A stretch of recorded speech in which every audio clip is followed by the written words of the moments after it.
visual capabilities. I'm going to borrow your terminology and call bullshit on your entire career in Congress. I'm reclaiming my time, It has been a disgrace to the American people. You are not going to believe what just happened on Capitol Hill. FBI Director Kash Patel just ended Eric Swalwell's career on live TV, and he didn't use a teleprompter to do it. Stick around, because the rest of this exchange is even better.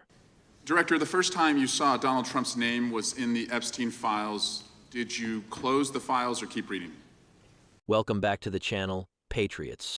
If you are tired of the political theater in Washington and want to see the swamp actually get drained, do me a favor right now.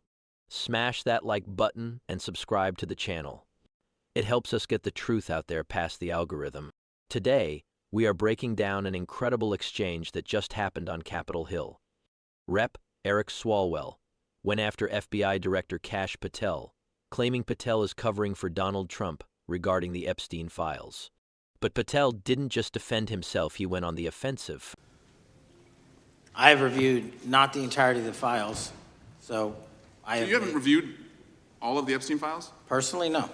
You're the director of the FBI. This is the largest sex trafficking case the FBI has ever been a part of. Buck stops at the top, and your testimony today is you have not reviewed all the files.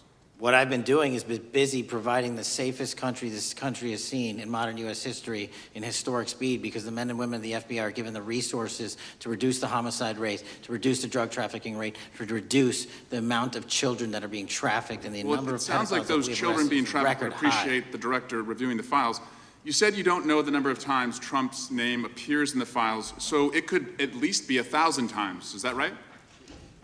The number is a total misleading factor. We have not released anyone's name in the Epstein files that has not been credible. Director, could it at least be 1,000 times? We have released every piece of legally permissible information. Okay, you can characterize the numbers however you want it. Reclaiming my time, Director.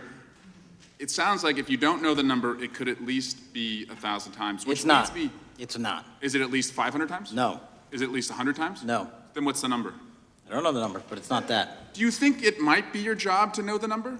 My job is to provide for the safety and security of this country. My job is not to engage in political innuendo so you can go out to the sticks and get your 20-second hit in your fundraising article. Director, keep going, reclaiming your time, because the people of California are being underserved by your representation. If the president is not implicated, why not release everything that involves him? We have released everything, the president and anyone else's side, that is credible and lawfully be able to be released. Your fixation on this matter and baseless accusations that I'm hiding child pedophiles is disgusting. Anyone that says that needs to look at the stats alone and go back to the state of California, who's receiving the biggest surge in FBI resources through my redeployment, because the cities of Los Angeles, San Diego, and San Francisco need it. Director, remembering your oath to tell the truth, did you ever tell Donald Trump his name is in the files? I have never spoken to President Trump about the Epstein files. Did you ever tell the Attorney General that Donald Trump's name is in the Epstein files? The Attorney General and I have had numerous discussions about the entirety of the Epstein files and the reviews conducted by our team. Did you tell the Attorney General that Donald Trump's name is in the Epstein files? And we have released where President Trump's name is in the Attorney's files. It's a simple question. Did you tell the Attorney General that the President's name is in the Epstein files? During many conversations that the Attorney General and I have had on the matter of Epstein, we have reviewed. The question is simple. Who did you tell the Attorney General that Donald Trump's name is in the Epstein files? Yes or no? Why don't you try spelling it out? Yes or no, Director? Use the alphabet. Yes or no? No? A, B, C, Director, D, E, F? it sounds like you don't want to tell us. Did you tell the Attorney General that Donald Trump's name was in the Epstein files? Why don't you try serving your constituency by focusing on reducing violent crime in this country and the number of pedophiles that are illegally harbored in your sanctuary cities in California? I'll work with you on that. Regular order, Mr. Chairman. I'm belongs to the gentleman from California. Did you tell the Attorney General that Donald Trump's name is in the Epstein files? The question has been asked and answered. You have not answered it, and we will take your evasiveness as a consciousness of guilt. Director, did Donald Trump ever say to you, just find and release the entire truth? Don't worry if I'm in it? The instructions from the administration were to release all credible information, and we have done that. Did Donald Trump ever provide information about Jeffrey Epstein as an informant? Donald Trump has not been, and I can only speak for the FBI, an informant of the FBI. So, Director, you've played this cute shell game where you say you can't release everything because the court has said that it legally is not allowed to be released. but the court calls bullshit. Judge Richard Berman said that when you went to the court, quote, information contained in the Epstein grand jury transcripts pales in comparison to Epstein investigation information and materials in the hands of the Department of Justice. So let's move on, Director. You wrote a book called Government Gangsters. You identified 20 individuals in that book. You put me on that list, at the top of the list. Thank you. My children find it flattering. 20 of those individuals have been investigated or have had adverse actions.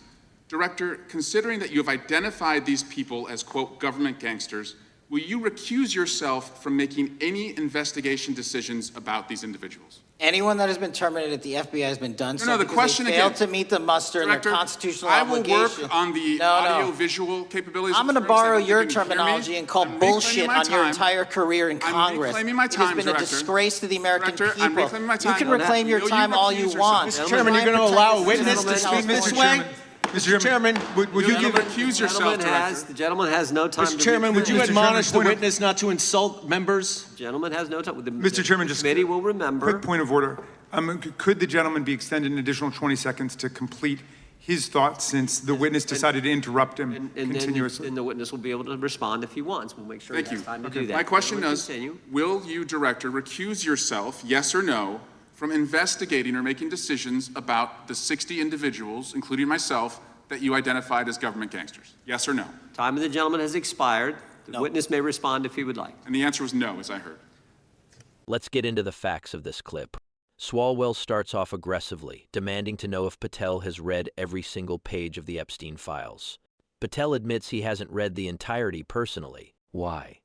Because unlike the previous administration, he is actually doing his job. Patel explicitly states that his focus has been on providing the safest country in modern U.S. history. He lists the wins: reducing homicide rates, crushing drug trafficking, and saving children. While Swalwell is obsessed with digging up dirt for a soundbite, Patel is busy cleaning up the streets. Then Swalwell tries the old numbers game. He suggests Donald Trump's name appears thousands of times in the files. It is a desperate attempt to create a headline. Patel shuts this down immediately, calling it a misleading factor and confirming that the FBI has already released all credible, legally permissible information. He states clearly under oath, "I have never spoken to President Trump about the Epstein files." But here is where it gets good. Swalwell keeps pushing, trying to imply a conspiracy between Patel and the Attorney General. He refuses to listen to the answers. Patel sees right through it. He calls out exactly what Swalwell is doing, engaging in political innuendo just to get a 20-second hit for his fundraising ads. That is the reality of these hearings for the left. It is not about truth.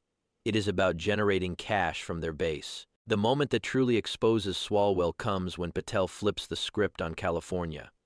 Swalwell keeps badgering him, so Patel advises the congressman to serve his own constituency. He tells Swalwell to focus on the number of pedophiles that are legally harbored in your sanctuary cities in California. That is a direct hit. Swalwell's policies have made his state a haven for criminals, and the FBI director just reminded the entire world of that fact on live television. Swalwell, clearly flustered, tries to discredit Patel by bringing up his book, Government Gangsters, noting that he is listed as a target in it. Swalwell asks if Patel will recuse himself from investigations. Patel's response is legendary. He refuses to recuse himself and then delivers the line of the year. "I'm going to borrow your terminology and call bullshit on your entire career in Congress." This is exactly the kind of strength we have been missing in our institutions. For years, Republicans sat there and took the abuse. Kash Patel proves that those days are over. He refused to be bullied. He refused to validate false narratives. And he held a mirror up to the failures of the radical left. Swalwell wanted a viral clip to hurt Trump instead. He gave us a viral clip that shows exactly why we need patriots in charge of the FBI. That is all for today. If you agree that we need more leaders who speak the truth like Kash Patel, leave a comment below. Don't forget to like and subscribe. Stay strong, patriots.